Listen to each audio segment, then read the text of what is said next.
இன்றைய தியான வசனம் ஆதியாகமம் 21 அதிகாரம் 1 கர்த்தர் தாம் சொல்லியிருந்தபடி சாராள் பேரில் கடாட்சமானார். கர்த்தர் தாம் உரைத்தபடியே சாராளுக்கு செய்தருளினார்.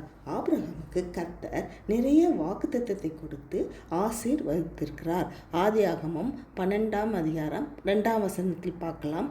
ஆதியாகமம் 15 அதிகாரம் 4-5 பார்க்கலாம். ஆதியாகமம் 17 அதிகாரம் 5 பார்க்கலாம். ஆதியாகமம் 18-14 நம்ம பார்க்கலாம்.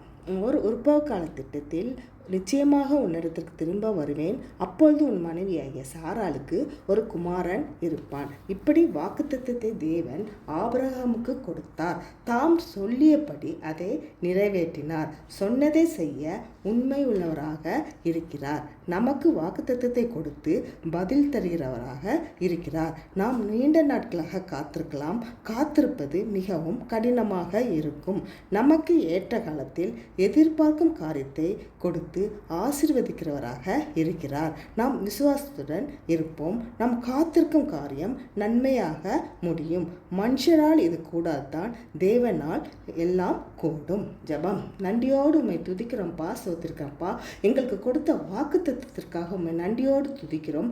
வாக்குத்தத்தத்தை பிடித்து தினமும் ஜெபம் பண்ணும்போது ஏற்ற நேரத்தில் எங்களுக்கு பதில் கொடுக்க வல்லவராக இருக்கிறீர். ஆமேன்.